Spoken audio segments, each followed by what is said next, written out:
So good to see so many familiar faces. Thank you, Giovannina. We are so fortunate to have Giovannina. This is your third or fourth time helping us with the Evening of Healing. She's become part of the team. It's wonderful to have her. My name is Dana Jeweler, and Chelsea Schiefer is here with me. We are here to welcome you for the evening. As I look at all the familiar faces, I'm reminded of this is the 8th Evening of Healing. We've really had a long run. We had that little blip called COVID, but we're back for our second year in a row. This evening has become a symbol of spring. I walked out of my house the other day and my tulips were poking through. I'm like, oh wow, that's fantastic. On a brief note of housekeeping, please silence all your electronics. The exits are back the way you came in. There's an exit over here and then down the hallway. Down that hallway, there's restrooms as well. One of our volunteers will be handing out, if they haven't already, index cards and pencils. And those pencils are to write down thoughts that you have, questions that you might have. Some people don't feel like asking questions in a big group. Jot them down and just wave your card, and one of us will come and we'll read the questions for you if you'd like. We'll have questions at the end. If you feel overwhelmed at any time, just step towards the back and one of us will be there to chat. The stories are of people who have experienced trauma, but the focus on how they got stronger. And as you can imagine, it can be a very moving discussion. This evening is frequently on my mind. I am a suicide loss survivor. My father died when I was a child by suicide. And each year I post a picture of him, and April 17th will be, oh my goodness, I think it's the 52nd anniversary of his death. And what's so wonderful is my son looks the spitting image of him. So on his anniversary, I usually do a side-by-side picture. Each of the individuals that bring this event to you have become strong from their trauma as well. We gain strength in providing this experience from you and from all of our panelists. If you've been a panelist in the past, if you don't mind, could you stand up if you have been a panelist for Evening of Healing? If you can. Thank you, Chelsea. Chelsea's raising her hand high and bright. Thank you all. Chelsea was our first keynote speaker. I will be handing it over to her in just a moment. As you can imagine, like I spoke about, it's going to be a little bit of a heavy evening, so let's just take a moment to center ourselves. If everybody wants to soften your gaze or lower your eyes, close your eyes just for a moment. Take a few cleansing breaths.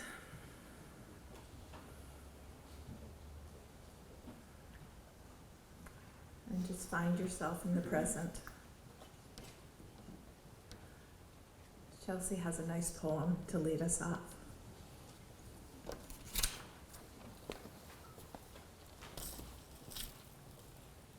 Hope everyone can hear me.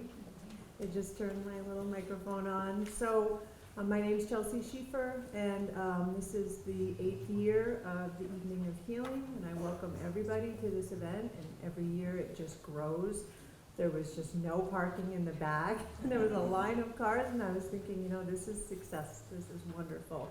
And lots of people walking in that are college students, and so welcome everybody. I'm so excited to be here again, and as Dana mentioned, the night just grows, and more people from the beginning are here and present, and the connections just are ongoing. People that are panelists will spread the word of mouth, and then they'll invite other people to come and speak, and it's just like a river that just keeps flowing, and it's wonderful. So the poem that I'm reading to you now is called The Invitation by Oriah Mountain Dreamer. It doesn't interest me what you do for a living. I want to know what you ache for, and if you dare to dream of meeting your heart's longing. It doesn't interest me how old you are. I want to know if you will risk looking like a fool for love, for your dream, for the adventure of being alive. It doesn't interest me what planets are squaring your moon. I want to know if you have touched the center of your own sorrow, if you have opened up life's betrayals, or have become shriveled and closed from fear of further pain. I want to know if you can sit with pain, mine or your own, without moving to hide it or fade it or fix it. I want to know if you can be with joy, mine or your own, if you can dance with wilderness and let the ecstasy fill you to the tips of your fingers and toes without cautioning us. To be careful, to be realistic, to remember the limitations of being human. It doesn't interest me if the story you are telling me is even true. I want to know if you can disappoint another to be true to yourself. If you can bear the accusation of betrayal and not betray your own soul. If you can be faithless and therefore trustworthy. I want to know if you can see beauty even when it is not pretty, every day. And if you can source your own life from its presence. I want to know if you can live with failure, yours and mine, and still stand at the edge of the lake and shout to the silver of the full moon, yes. And it doesn't interest me to know where you live or how much money you have. I want to know if you can get up after the night of grief and despair, weary and bruised to the bone, and do what needs to be done to feed the children. It doesn't interest me who you know or how you came to be here. I want to know if you will stand in the center of the fire with me and not shrink back. It doesn't interest me where or what or with whom you have studied. I want to know what sustains you from the inside when all else falls away. And I want to know if you can be alone with yourself and if you truly like the company you keep in the empty moments. So I want to introduce our first panelist and co-panelists, Jennifer Hernish and Lora Thornton.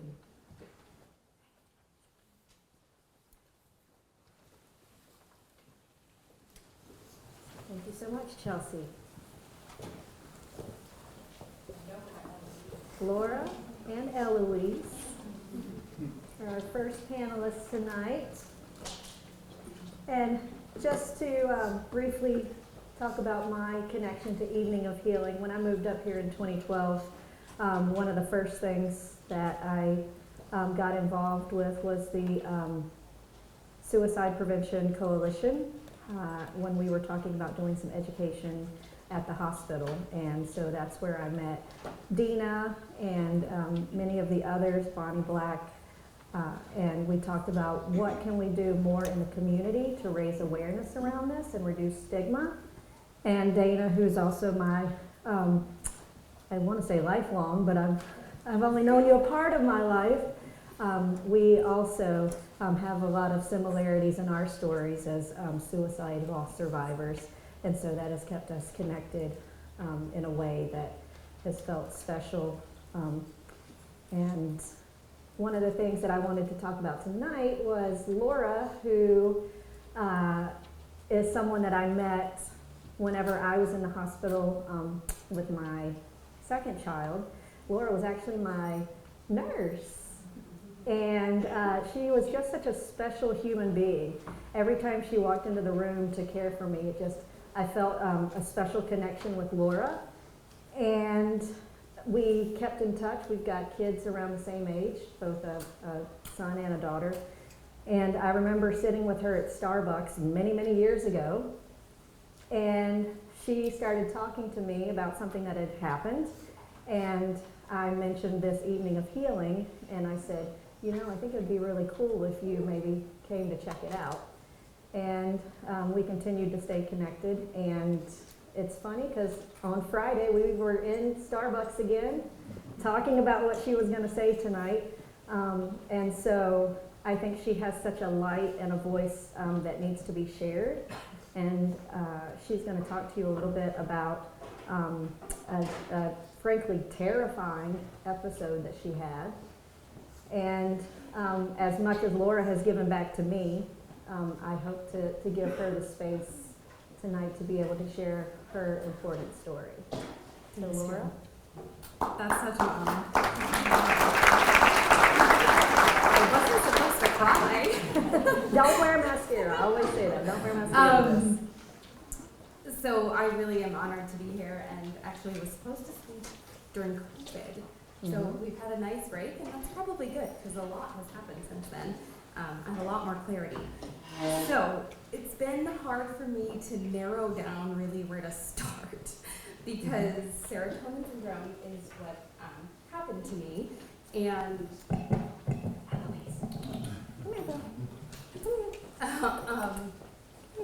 seeking medical care and the life events that followed were all intense and honestly seemingly never ending, even for the past 4.5 years. So I took an antidepressant called Lexapro as prescribed. I had a severe reaction that will forever impact my life. I had started the medication, taken it for 2 days, and even though my experience has been difficult, it's taken me some time to come to a place that I believe that many people benefit from taking an antidepressant and other medications for their mental health. I also think that sometimes they're overprescribed and overutilized, but I cannot tell you the answer, and I don't know. I don't claim to, but I still take medications to help me sleep, and I'm working on a process to figure out the right medication and therapy combo, which can be a process for a lot of people. So my husband, 2 young children, and I had just moved into our new home, and I was pretty happy, but I had a couple days at work that were pretty stressful, and what I know now, I experienced were like kind of trauma triggers. So I took an antidepressant. I had it on hand because I was worried about the move. We were moving from our house that we sold into my mom's house for a few months and then into our new home.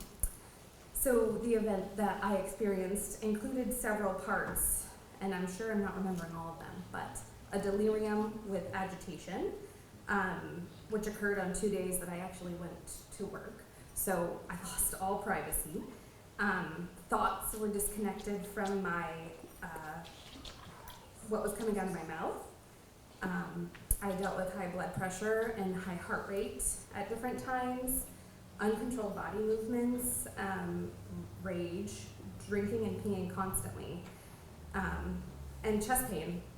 And I'm sure I'm forgetting other things because as I'm thinking now, there was some stuttering as well that happened. So during this experience, because I'm a nurse, I felt like I was going to die. Once my sister had said, I think you're having serotonin syndrome. I said to her, yep, you have the answers, because I couldn't say, I think you're right. So I was also really frightened and have dealt with this fear since then, that I was going to have a severe, debilitating mental illness permanently. So I took this medication because I had seen a therapist when I had my first child, which I think is a really trying time that could use a lot more support for many people. She had said that I was just biologically anxious and would need to take a medication for the rest of my life. I'm gonna be honest with you, that felt a little hopeless and almost like you are the problem here and all of your events that are going on for you. Instead of kind of focusing on what I know now as trauma-informed care, which is like, what happened to you and how did it feel inside and how can you like move through it? I have that space now, which has been crucial. So I think what was happening for me when I had my child was like childhood trauma just came up and I needed to process it, but I didn't have the language to say that that's what was going on. So I was also working night shift, so not sleeping at all. And I had talked about many things with this therapist postpartum, and one of them was that I felt like families needed more time to bond and learn about each other, like other countries have. And she said, no, Laura, that's just your anxiety talking. So I really started to second guess my intuition, because I think that at the time, that's what I needed. So during that first postpartum period, I did take an antidepressant. I had some weird side effects, more anxiety, more dry mouth, so I stopped it. But when I was coming off a night shift, I was really starting to have like rage and panic attacks. So I took it and it helped. It really helped. So the therapist that I had seen had always said to me, like, it's just a baby dose. It's nothing to be afraid of. Well, the last time that I took it, it did cause a lot of harm and a lot of trauma, not just to me, but to people around me as well. Many people had said that during my agitated delirium, it looked like I had been doing drugs, taken acid, nothing that I've ever done before. Again, that's just a snippet of what happened to me. The syndrome itself lasted a good month, but I'd say I had lasting effects for a couple of years. This wasn't the effect that I was hoping for, and so I was, or expecting, so I felt kind of hopeless and helpless, out of control, which is a terrible feeling. And I remember several direct messages during all of this chaos, and that is a child. My son took that picture as I was experiencing it. One of the things that I was hearing or seeing was see the light, look for the helpers, make the connections, all of these things. So this is really interesting to me because I was raised Catholic, but really had a hard time with some inconsistencies that I noticed in religion, organized religion, and so I felt like it wasn't for me. So I really feel as though this experience did help me learn how to be spiritual, which to me means more of a connection to myself as well as deeper connections to others and nature. I kept telling those around me that I was experiencing a spiritual awakening, like in the hospital, my family members, and that I kept having epiphanies. And this traumatic event literally, again, brought up a lot of my past experiences and traumas. And it was like everything was spitfiring. I didn't have a way to process them at the time. So it was like they were erupting out of my brain to the surface. Obviously, I had to take some time off from work because I was experiencing symptoms for a good month. And I had to start calling it a brain injury so I could be a little bit more gentle with myself in the recovery process because it really was like a chemical brain injury. So Laura, I'll pause you there. So you've shared this experience that was really scary to get through, and then once you took some time off, what did you do then to focus on your recovery and your healing moving forward? So there were a lot of things that it encompassed. One of them was making sure that I could feel heard. So I found an empathic counselor. I feel like the universe brought her to me. And I did kind of run on survival for a little bit because this happened in August of 2019. I kind of felt like I was starting to process things in March of 2020. And I think everybody knows what happened in March of 2020. So trauma again, and I think just right back into survival mode for a while. So I think it's taken a lot of time. I've reached out to, I had a great support at our pediatrician's office, a healthy step specialist. I would reach out to her so I could help parent my children because I was like, this is impacting them forever. Like that was a worry of mine, and I really worked to learn how to be a gentle parent, which I'm not always, but that's okay. And it helped me to learn how to be gentler with myself and everybody around me.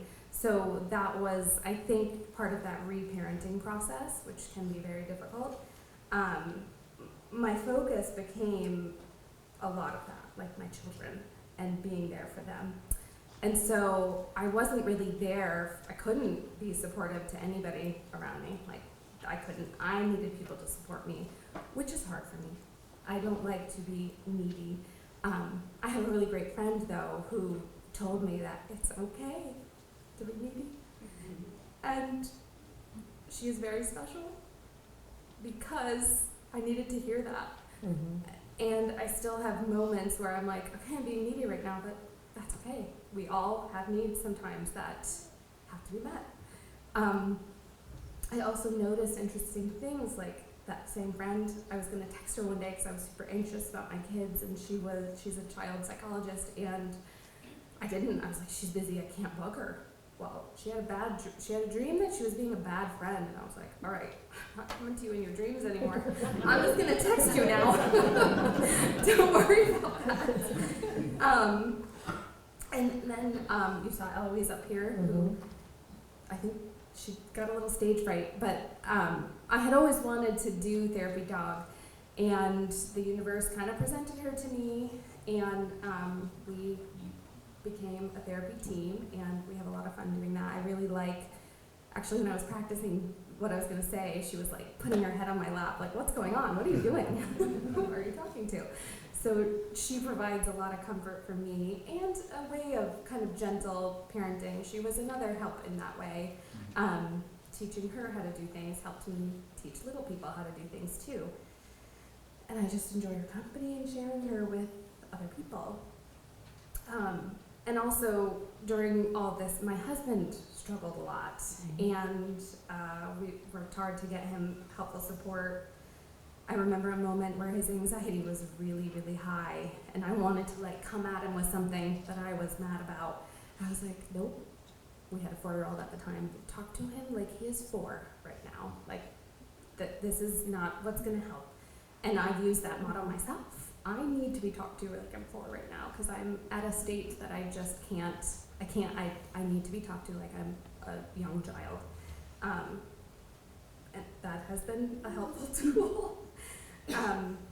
Going to work in that influenced state, I lost a lot of privacy, and my nervous system reacted every time I kind of walked in those doors. So I think it created an intense stress response in my body,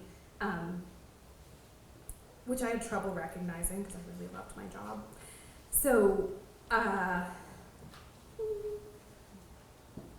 I worked on, during that process, sleeping. So I do take some medication if I need to, as needed for sleep, and that's been a game changer too. Figuring out how to sleep, diet, working out, connecting with others. Recently, I had to leave a job because I was having that stress response. The job that I was working at, that I showed up to under the under the influence of a prescribed medication. It became a very toxic environment for me, and I'm sure that's because I had changed a lot and had learned how to set boundaries. That's another thing. And I needed to move for a family life balance. That was a really hard process, but I actually learned how to process my emotions like as they came, and that helped it not be so scary. So a big message that I have is I want to encourage people to support each other, especially when something big happens. Yep. Know that it's going to be stressful for that person, and co-regulate. If someone's struggling, then it's important to check in on them. They might not always be great or afraid to get help, but they're still going to be needing to be checked in on. Help's only available like 1 to 2 hours a week. I even got myself more help, but felt like I needed more. I did acupuncture, so that was like a second therapist, and again, the doctor's office had a support system too, which was amazing. Learning to be in touch with what I'm feeling and expressing it in the moment in a healthy way is very hard and very critical. Learning to say when I'm feeling overwhelmed and letting people help in those moments is important too. And again, setting boundaries. So be kind to everyone around you, because even if they look or seem okay, they really may be struggling. Thank you.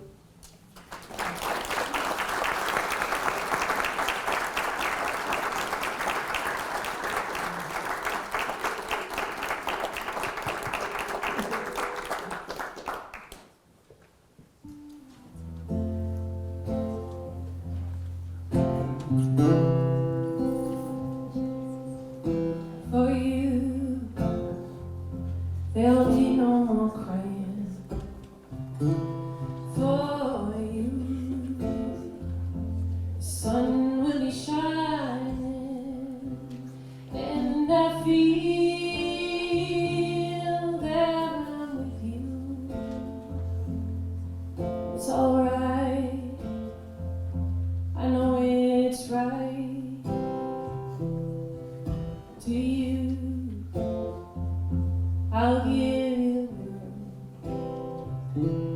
to you.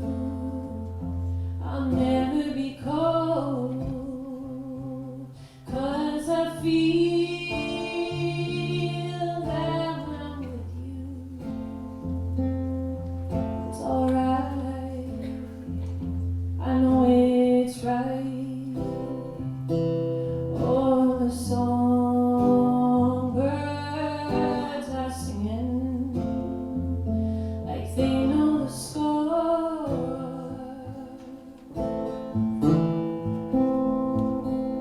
And I love you, I love you, I love you like never before. And I wish you all the love in the world, but most of all, I wish it from myself. And the songbirds are singing like they know the score.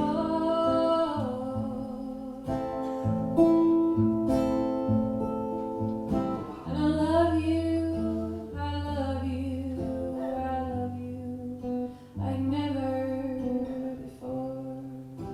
And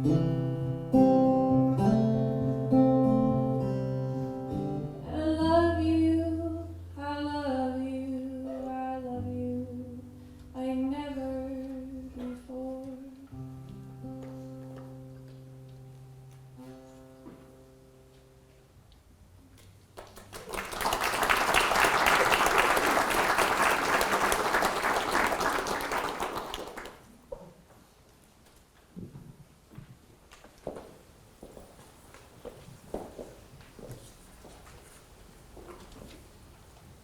Can everyone hear me okay? Good enough? All right. Gee, that was beautiful. Thank you so much. G played at our very first evening of healing in 2014. And she's been with us several times, and she's absolutely a beautiful performer. So thank you. And thank you to everybody for being here tonight. I think this is the biggest turnout that we have had. And I'm not quite sure, I have a new contact at SUNY Plattsburgh to thank for that. Back when Herb Carpenter taught there, we managed to get lots of his classes to attend, but I've been looking for a new contact. And Herb, I think tonight we've hit the jackpot with SUNY. Thank you for being here. You did. Yeah. So I'm Dina, and I am, in my day life, I have had a 4-decade-long career at Northern Insuring Agency, which is my family's business. I'm going to put my glasses on so I can see. But more importantly, I would say I am a mother, a wife, a sister, a parent, a daughter, and a friend, and a really active community participant. And I'm also a suicide survivor, and lately I heard the term suicide warrior. And I thought, you know, maybe I'll try that on tonight with Evening of Healing and see how that goes. My oldest son, Sean, took his own life when he was 17 years old after getting in trouble at the high school prom for drinking. He made a permanent decision to a temporary problem, and we live with that every day. So the Evening of Healing aligns with my values. And you think, well, how does that work? A supportive and healing environment where trauma, shame, stigma are socialized and reduced. These are all things that when I think back on my family upbringing, shame was a really big theme. It's hard to break when it's decades in the making. We've had, unfortunately, a lot of suicides in our family, and by the time we had the third one, I said, that's it. You know, you'd think, why would it take that long? I don't think I had the energy in me right away to stand up for what was right. And I'm honored to have worked with an incredible group like Dana and the other Evening of Healing participants, and the individuals that I've encouraged to speak and tell their stories, many of whom are here tonight. Trevor's here, Amy and Melissa are here, Kent is here, Jackie is here, Betsy is here, and tonight I have the beautiful Jenn Boyer next to me. So let me switch over the focus on Jenn. She's a little nervous. Please cut her a break. This is your first time telling your story. We said it's okay to be nervous. Okay, can you hear? I always get a little nervous when I stand up here and I say some things too. Jennifer Boyer is the general manager of her family's business, Warren Tire Service Centers, where you've been for 20 years. And in our talking, Jen and I learned that we have a lot in common. We work with our fathers. Okay. I want to just say right there, when she explained how she ended up in the family business, it was kind of like happenstancy. Like, it was just like, well, I could do that. So you did, and here you are 20 years later. You're still doing it. And I would say we're a women's studies major. I was sociology. And we both have strong, clear voices.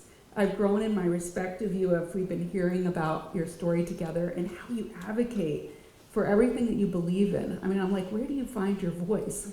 And I'm so impressed with what you do for the betterment of this community, things like even the half marathon. So first of all, and not everybody here has read the program, so I want to talk a little bit about your life experiences. And you can say, I don't want to talk about that, or a pass, or whatever. You know, this is our first time doing it, and I don't want to put anybody on the spot, but I know you're ready, and we'll see how we do. But, you know, as a child, you had a lot of different traumas in your life.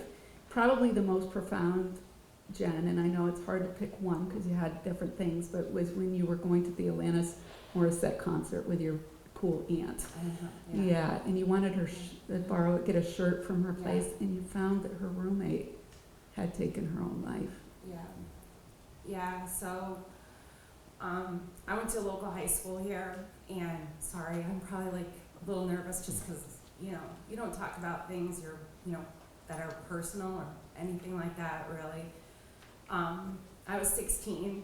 I was young and just, you know, like I said, really excited to go see this Alanis Morissette. She was like, at the time, in the 90s, she was really, really big for like, especially feminist movement and everything.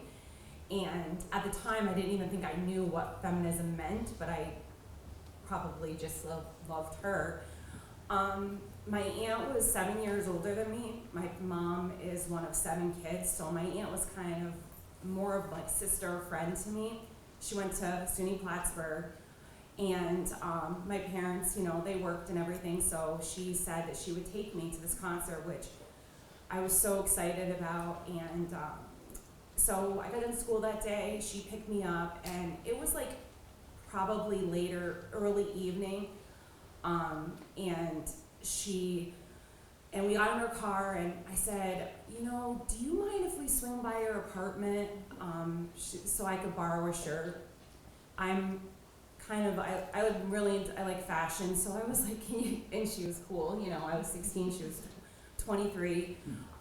She's like, sure, yeah, no problem, we have time, absolutely. And so we went to her apartment, and we walked up the stairs, and her apartment had like a swinging doorway type thing, and when she walked around the corner, her bedroom was toward her to the left. She just started screaming, and I was slightly behind her, and I tried to go forward, and she just was like, don't come any closer, don't, and she just was screaming, and many of you here never lived without a cell phone. No cell phones then. So we called, 911, and my aunt still, we're both hysterical, and, it was one of those things where it was so surreal. And I didn't know her roommate personally, obviously, she wasn't my friend, but the pain, like that my aunt and I felt that night was, it's just indescribable unless unless you live it. And when I think back on it at the time, I think that her and my relationship drifted apart for a long time. I don't think she could really process what happened, but I think now that I'm so happy I was there, because had we just gone, she would have got there at like 2 o'clock in the morning by herself. and she would have been all alone. So although it was an extremely painful experience, I spent months not being able to walk into my family house by myself. I spent months sleeping on my parents' floor. It was a really tough time, but looking back on it, I'm glad I was there for her. Like, I'm glad that we were together, because I would never want anyone to experience that by themselves. Yeah, I know it's a hard story to share, Jen, and you tell it beautifully, and it's harder in front of a group. This is probably the first time you've said that out loud to this many number people. Of years. Yeah, number of years. More recently, and we'll come back to where your strength comes from, but you write about it, so we'll talk about it a little bit, is that you discovered that your husband was having an affair. And losing a child to suicide, or even losing a child, I've heard, is really one of the hardest things you can endure. And I think the next thing that I've heard is divorce. All your dreams and all your things that you've hoped for in your life, that maybe you hope for in a child, you hope for in that marriage, and then they just are done. But you made a plan how to deal with it. I mean, can you tell us a little bit about what went on at that time for you and how you went forward? Yeah, I won't get into the details of how I found out and those types of things, but I grew up in a pretty traditional family. Both my parents have 6 siblings each, Catholic family. I don't think anybody, I always use the same sentence, I don't think anybody ever gets married thinking they're going to get a divorce. My ex-husband had a lot of,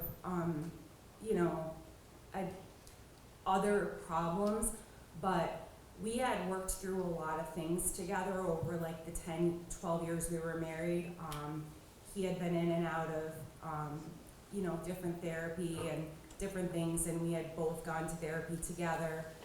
I think that he made a really bad choice, and it wasn't something, let me just say this actually. I think he made some bad choices, and, but he was going to therapy at the time, and when I found out about everything, I was not seeing a therapist, and I remember him coming home a few days after I had found everything out, and him saying, "My therapist wants you to come and talk to her." And I was like, okay. And we were barely speaking at the time because I was just trying to process so many things. And I remember a week after I found out, it was 1 week exactly, and I'm sitting in this office with this woman who I'd never met, and she started talking to me, and I at first was just like, "Listen, lady, you don't know what I'm dealing with right now." I was just like, okay. But all of a sudden she said this one thing to me, and she said, "I'm gonna tell you that you shouldn't leave him, that you're not ready." And I'm like, what? She goes, "You've just you've had your entire world fall apart, and you cannot take care of those 3 kids by yourself yet. You need him to take care of these kids with you right now, so you can get yourself back together." And I'll tell you, I left that office thinking she was crazy, that I was gonna just leave and I was gonna figure it out or whatever. But over the next couple of weeks, I realized how right she was. I had lost 20 plus pounds in 2-3 weeks. I was a mess. And him and I lived in the same home for 4 months, and it was truly the best thing that woman could have ever said to me, because she was right. I could not take care of myself, let alone my kids. And the other thing she said to me that I also will never forget, she said to my ex-husband, you probably could have done anything to her, but not this. She's not going to be able to get over this one. And it sounds weird that like somebody would say that, and she had been his therapist for years.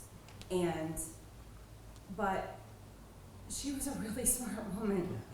She really was. And but it took me a long time. And I think one of the things I'd like, all of you to know is that when you go through something that's really, really hard, take the time. Sit in your own pain. Sit in it, because the only way you're going to be able to get out of it is by sitting in it and like really feeling it. And I think that's like why all of the decisions I've like made over the last 6 years have been because I spent time sitting in it. And I don't know if anyone's ever read any books by Glennon Doyle Melton, but she also saved me. And I think that people sometimes tend to rush decisions and think that they have all the answers, but when something really, really bad happens to you, it's really important to not rush the process. It's really important, and don't let anybody tell you that you should do this and, why are you still sad or why are you still mad? Because you need to take your time to figure that out. I think that's good advice, Jen. Yeah. I know for me that worked too, even as hard as it was. And you've talked about therapy being very, very good for you over the course of your lifetime. It's another important person in your life that you've talked a lot about. And I think your mom is here tonight. Yeah. Tell us a little about your mom and the impact that she had on your life. I think it's really a great message for how family can also save us. Yeah. When I was a little girl, like I had a lot of things happen between the ages of like 9 and 11, and the first thing my mom did was put me with a therapist. And at the time, I really didn't understand like why I was going to see this lady and what I was doing. But over the years, I'm 45. I've probably seen, I would say, 10 therapists in my lifetime, different ones that have helped me in various ways, whether, something simple or something very complex. And one of the things I think my mom really has always said to me was, like, it's okay to ask for help, and it's okay to not know all the answers. And she's just one of those people that she's a good listener. So, but she also like really knew that she wasn't my answer either. As far as how, her way was to try to help me figure it all out. Yeah. I think it's incredible. I honor your mom. I've known your mom forever because she was Dr. Adler's nurse way back when. She's an incredible person. Yeah. One of the ways we got connected, and I was going to say, well, why tell your story now? Yeah. But I think that leads into some of what we want to talk about. But I mean, like, what made you tell your story now? I think that the mural project, I mean, there's a lot of connection there, and I also think that you can't be I've spent a lot of my last 7 years especially, 6 to 7 years especially, like keeping my private life private for the protection of my kids, because I was a firm believer that I am not going to let anything like hurt my kids. And everything that I've told you tonight, my 2 sons do know, sort of by an accident. But the thing is that I have like forgiven like my ex-husband. I had to move on and move forward, and I now know that I love him because he's the father of my kids, and I wouldn't have them if it wasn't for him. And so although he hurt me very deeply, him and I have a very good relationship. And I think that's also something to bring forward, is that you can have relationships even if somebody does hurt you.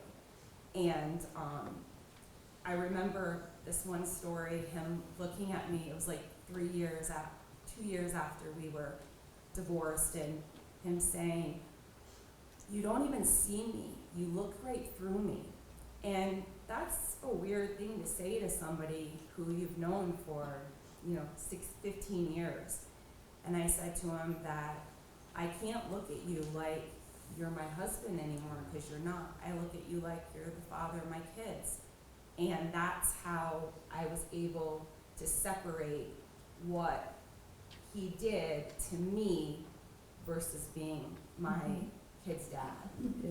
So I think that was my main thing of telling my story, was that it is important to know that there is another side to something, that good can come from stuff, even if it's hard. Maybe it was just the right opportunity at the Yeah. right time. And let me tell a little bit about how that came about. It was actually, and I would say where's Bonnie Black? She heads our Clinton County, New York Coalition to Prevent Suicide. It's a rather small but robust group, and we wanted to do a mural for some time. It goes back pre-COVID, and then it was last summer in August, and just about the time that we'd had a group of suicides here locally, and in particular, I know the Bedrogi family, and I said, we have to do better, and we have to do more. And as part of what this family decided to do is they said, I want there to be a local source where money can go for suicide prevention. So we got involved, the Community Services Board stepped up, and we said, okay, it's a go, with that, and we knew we would have funding and some seed money and such. So I called Jenn after we had the meeting to do this, and all I do is blurt out, we've had this happen in our community, I can't believe, and I didn't even know her story, and I'm like, I can't believe I just said we've had all these things happen. She's like, okay, and then it was like, can I meet you with your family? And then she called back, like, tomorrow. So Dana came with me, and we sat in the office at Warren Tire, and we shared stories about Sean that I didn't even know. So Sean and your brother Nate used to play cards at your kitchen table. So there was all these really, really great connections, a little crying. And the birth out of that is what you see, can you tell us a little bit about what happened then, when it's coming? I know Giovannina's here, she's the artist, and we have other committee members to include Amy and Dana and Bonnie and you and me. Yeah. So we're really excited. That mural is going to be on the wall facing Stafford Middle School, which is our family's business.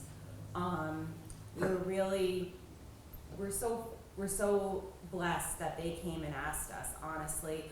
I think my mom, my dad, my brother, and my sister are all feel very honored.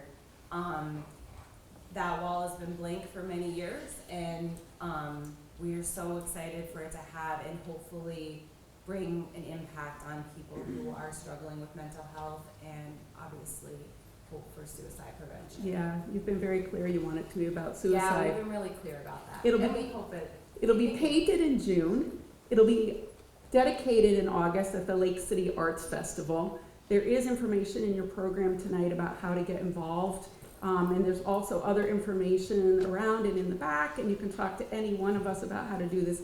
I would say thank you, Cynthia, for your contributions at Kim's at a terrible loss that no one should have, but it means the world to us. Jenn, this has been a tremendous honor of mine tonight to partner with you. I can't believe it's over and Zoom was good. So anyway, Jenn Boyer, thank you so much.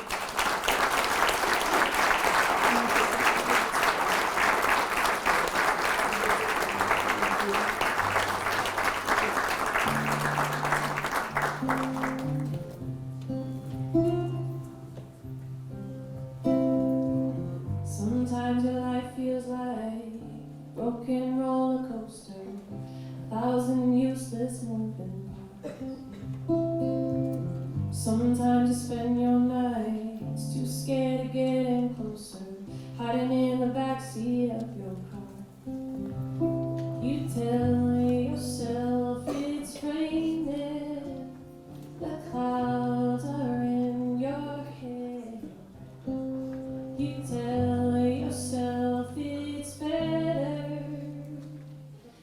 jump before you fall again, before you lose it all again.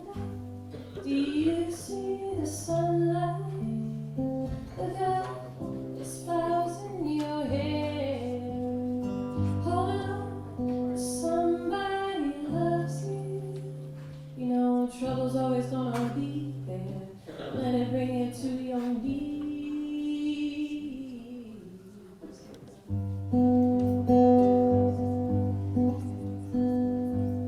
Mondays aren't always bright. Some days you lose the fight. That can be beautiful if you let it be. Tomorrow keeps taunting you. All kinds of mysteries and blank page for your poetry if you let it be. Don't tell yourself it's raining. The clouds are in your head. You tell yourself it's better to jump before you fall again, before you lose it all again. Look, do you see the sunlight? Look up, there's flowers in your hair. Hold on, 'cause somebody loves you. You know trouble's always gonna be there. Don't let it bring you to your knees.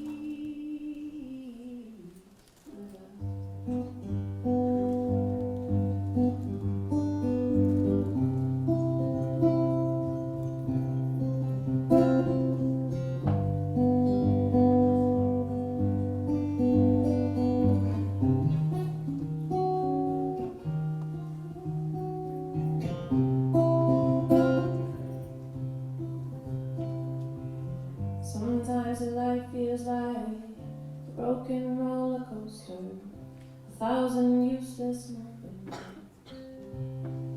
Look up, do you see the sunlight? Look up, there's flowers in your hair. Oh, 'cause somebody loves you. You know trouble's always gonna be there. Don't let it bring you to your knees.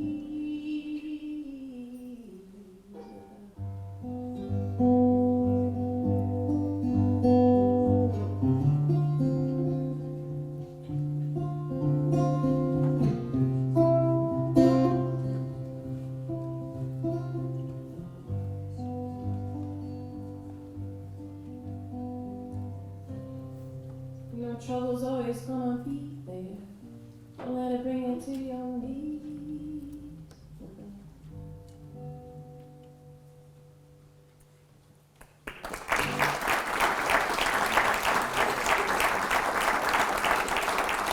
Thank you, Giovanna.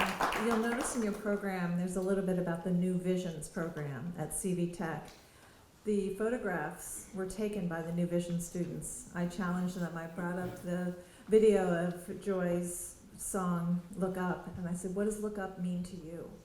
And take pictures and send it to me. So those images were taken by Jenn Boyer and her students of the New Vision program.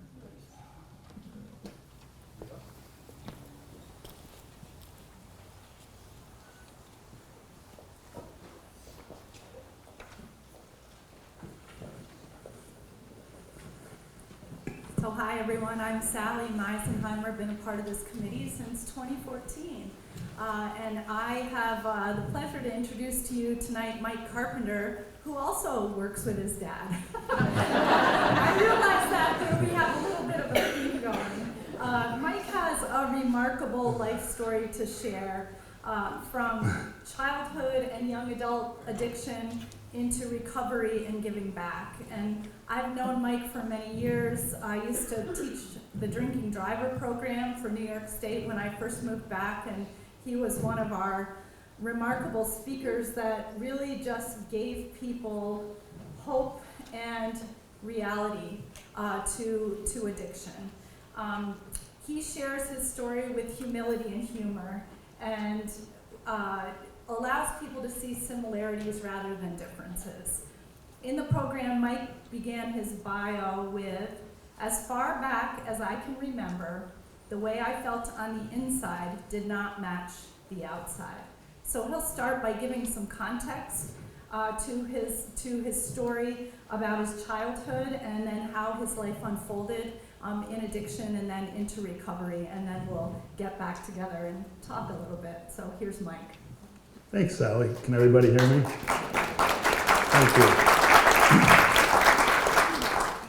So the two people who went before me got to bring dogs up here, and my agreement was I won't bring a dog, but I'll probably get up and walk around a little bit. That's why we switched seats. So, because when I get nervous, I talk with my hands and I walk around. And before I tell you a little about me, I want to say that the two women who went before me, it's fabulous stuff. And to be able to get up in front of a room full of people and talk about what goes on in our personal life is not easy. And anybody who is willing to do it should be commended. So if we could thank you. And I say that only for the reason that I'm not so uncomfortable when I talk in public. I've told my story a lot of times, and anybody that knows me locally probably knows a lot about me. So I'm going to try to do some things tonight that will show some different sides of me that if you've heard me, you may not have heard. And one of them is that I don't have what I consider a specific trauma in my life. I don't have one of those big events that we talk about or the things that other people have. What I have is kind of a low-grade trauma that started as far back as I can remember. And I said it in my bio, and this is the way that I feel. I felt like the thumb on the hand. When everybody else was the finger, I felt like the odd man out. And I never felt like I fit in anywhere, and I was always uncomfortable. And there was this kind of negative thought process that went on inside of me. I felt like I was just never measured up to anything. And I'll tell you a quick story which kind of sums up my childhood. And I was born to a good family.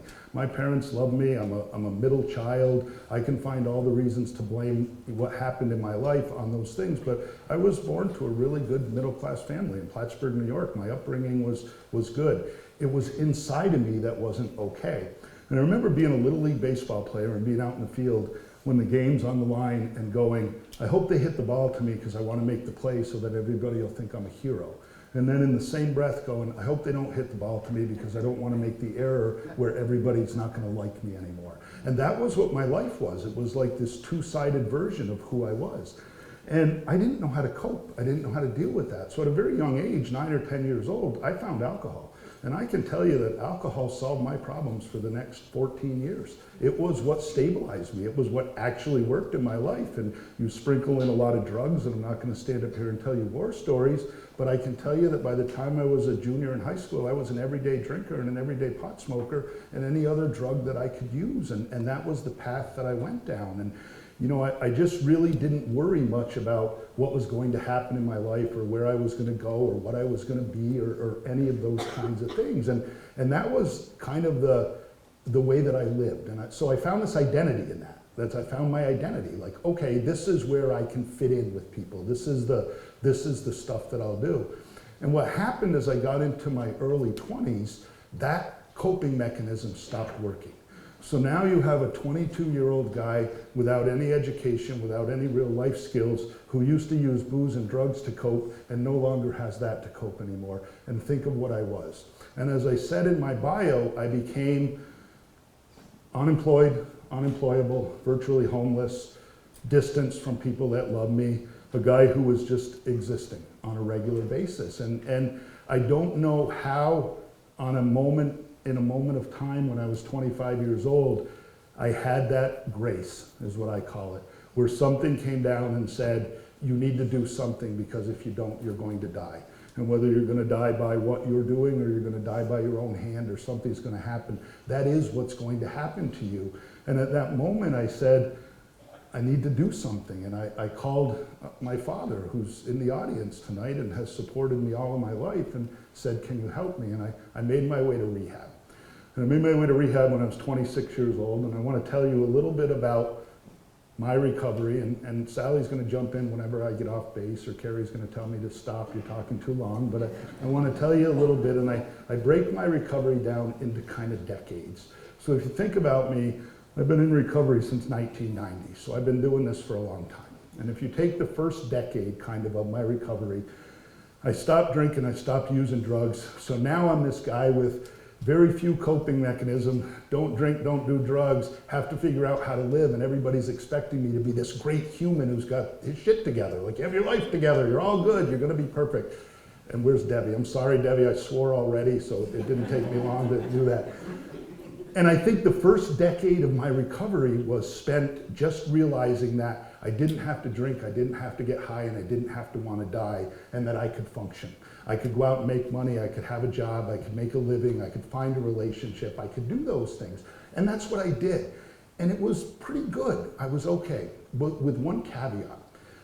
Always inside of me was that same feeling that I had when I was young, that feeling of I don't measure up. You know, I look at my life now, and back in those days, I always was either better than you or less than you. I never just saw myself as a person who was in the middle, like just one of the people. It always had to be that I'm either up here and look how superior I am, or I'm down here and look how much lower I am than you are. And that was what my first 10, 12 years of recovery were, let's say. My second were when, like, the layers of the onion started to peel away. And I'm like, oh my God, I have other problems. Like, there's other things inside me that are going on. What am I gonna do about those? Oh my God. So I started to identify these, call them character defects, traits, whatever you wanna call them. And I began to realize in that kind of second era of my recovery that alcohol and drugs were not my problem. It was these other things that were inside me that I hadn't learned how to deal with that I now needed to begin to talk about and figure out how to deal with. So I started doing that, and I started looking at myself and doing the work. And you know what I realized about myself? I realized there were two things that drove me as a human being. One was I'm incredibly self-centered, and I think about me. And I have a good friend who says this statement, I may not be much, but I'm all I think about. And that's a pretty true depiction of who I am. And the other thing that I thought about is I'm tremendously fearful. Never thought I was afraid. You know, I lived the life, the criminal life back in the drug days and all that, where you act like I don't have any fear. But at my core, I have this tremendous fear all the time. And I'm like, why is that? And what am I going to do about that? And so I started to work on what was going to happen. And I will tell you that some of those things that have changed my life, faith, connection, community, humility, those are the things that happened in my life that allowed me to change. Fast forward now, I'm 20 plus years sober, I'm in a great relationship, I'm working in my father's company, everything is going great in my life, and I'm still not feeling very good. And Robin Williams took his own life. And on the day that Robin Williams took his own life, I thought about myself, and I said, how is a guy that's so loved, so appreciated, so much money, everything going on for this guy, how can he do that? And then I'm going, Mike, you have a great life. Everything in your life is wonderful from the outside. Why every day when you get up do you feel like not being here anymore?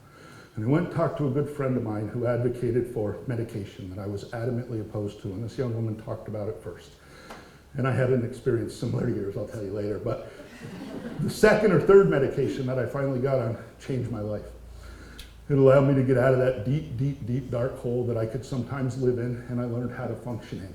It allowed me to become an individual that didn't feel like I didn't belong anymore. It kind of leveled out the big peaks and the valleys of my life and made my life more like this. And it's been different ever since, and that was 10 or 12 years ago. So those are the decades of my recovery. Now you fast forward to where I am today, and why, first off, with tremendous humility, I say thank you for asking me to come up here and speak. In my younger days, all I did was took from society. Take, take, take, take, take. Whatever I can get, whatever I can take from you, how can I manipulate from you, what can I steal from you, what can I do, blah, blah, blah, whatever it is. I made a commitment after going to the JCEO when I was sober 4 years and getting 2 times I had to go to the food pantry. And I was embarrassed and humbled by going there, but I was so thankful that they were there. And I said to myself, if I ever get the opportunity to do something good in society and to give back, I will spend my life giving back to people because I spent so many years taking. That's where I am today. I try to be an example of what happened to me and what you can do to give back in your life. So that's kind of my story. Sally's supposed to ask me questions, but she didn't, so I'm going to wait for her to ask me now.